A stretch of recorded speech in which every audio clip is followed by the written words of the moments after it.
नमस्कार. आज आपण एका अशा शाळेबद्दल बोलणार आहोत जिथे मुलांचं वय कॅलेंडरच्या पानांवर नाही तर त्यांच्या निरागस मनाने मोजलं जातं.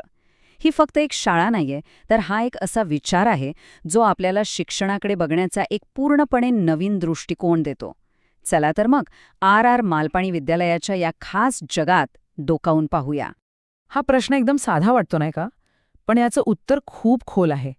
आपण सगळेच एका ठरलेल्या शिक्षण पद्धतीतून जातो, पण विचार करा, तीच पद्धत खरंच प्रत्येकासाठी योग्य असते का? आपल्यापैकी बहुतेकांसाठी शाळेचा रस्ता अगदी सरळ असतो. कोणतीही शाळा घ्या, महात्मा फुले शाळा किंवा आदर्श विद्यालय.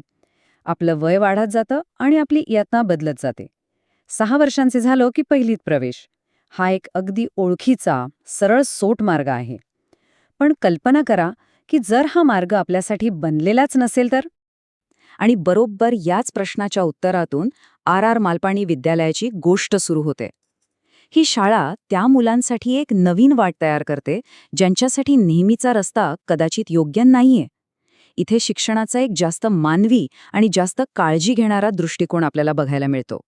अच्छा, तर या शाळेची ही जी अनोखी पद्धत आहे ना, ती समजून घ्यायची असेल तर आपल्याला 2 महत्त्वाच्या गोष्टींमधला फरक समजून घ्यावा लागेल. एक म्हणजे शारीरिक वय आणि दुसरं म्हणजे मानसिक वय. आणि हाच या शाळेच्या संपूर्ण विचारसरणीचा पाया आहे. शारीरिक वय म्हणजे आपलं क्रोनॉलॉजिकल एज.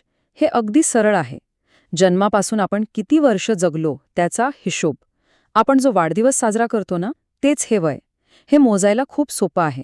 पण खरं सांगायचं तर एखाद्या माणसाला समजून घेण्यासाठी ते पुरेसं नाही.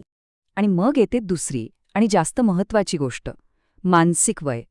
याचा अर्थ काय? तर एखाद्या व्यक्तीचं आतलं जग, म्हणजे तिची समज, तिची विचार करण्याची पद्धत, तिची वागणूक, ही कोणत्या वयाच्या मुलांसारखी आहे? या शाळेचा संपूर्ण आधारच या आतल्या जगाला समजून घेण्यावर आहे. जरा हे उदाहरण बघा. एक मुलगा आहे जो शरीराने 15 वर्षांचा दिसतोय, पण त्याची समज, त्याचं भावनिक जग हे एखाद्या 5 वर्षांच्या मुलासारखं आहे. विचार करा, ह्या 2 वयांमधली तफावत किती किती मोठी आहे. आणि याच तफावतीमुळे आपली नेहमीची शिक्षण पद्धती या मुलांसाठी अपुरी पडते. आता बघा, सामान्य शाळेत काय होईल? त्याला 15 वर्षांच्या मुलांसोबत बसवलं जाईल, जिथे अभ्यासक्रम त्याला एका मोठ्या ओझासारखा वाटेल. पण या विद्यालयात त्याला त्याच्या मानसिक वयाच्या गटात म्हणजे 5 वर्षांच्या मुलांसोबत ठेवलं जातं. आणि मग बघा काय होतं. शिकणं हे ओझं नाही, तर एक आनंददायी अनुभव बनतो. तर मग ही शाळा नक्की स्पेशल का आहे? याचं उत्तर फक्त अभ्यासक्रमात नाहीये. ते आहे प्रत्येक मुलाकडे बघण्याच्या दृष्टिकोनामध्ये. इथे प्रत्येकाचा प्रवास वेगळा आहे आणि तो तसाच जपला जातो. इथे एक साईज सगळ्यांना फिट हा नियम चालत नाही. प्रत्येक मुलासाठी एक स्वतंत्र शैक्षणिक आराखडा म्हणजे IEP तयार होतो. तो खास त्याच्या गरजेनुसार बनवलेला असतो. आणि यातूनच ठरतं की त्याला काय शिकवायचं आहे. त्यामुळे पाठांतरापेक्षा जास्त भर असतो तो संवाद साधणे, स्वतःची काळजी घेणे यांसारख्या जीवन कौशल्यांवर.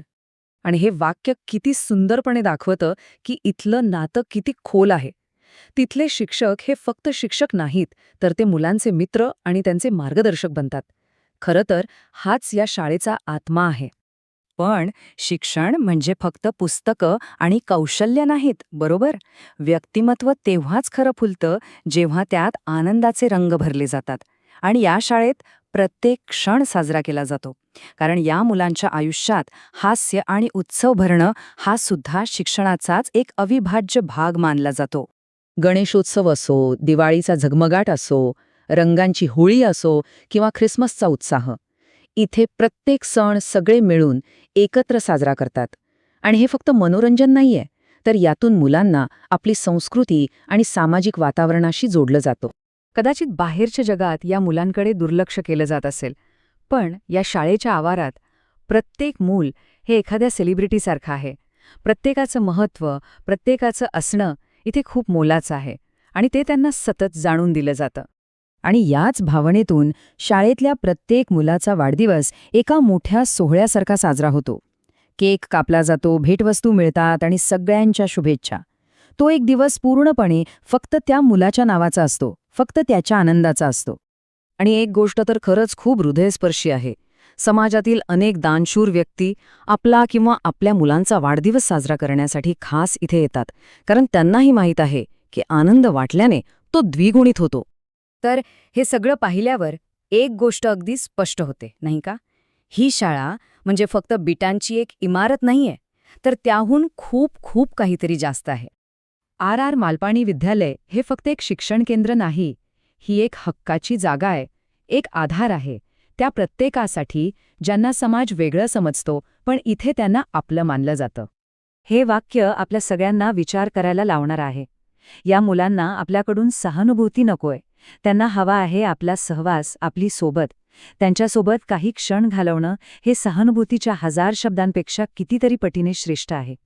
त्यांचं मानसिक वय कदाचित कमी असेल, पण त्यांचं प्रेम मात्र कोणत्याही अटींशिवाय अगदी निस्वार्थ आणि अमर्याद असतं. आणि हे प्रेम अनुभवणं हा एक खरंच खूप वेगळा अनुभव आहे. आणि म्हणून हा शेवटचा प्रश्न आपल्या सर्वांसाठी आहे. ही मुलं आपला आनंद वाटायला अगदी तयार आहेत. आपण त्यांच्या या निरागस आनंदामध्ये सहभागी होणार का?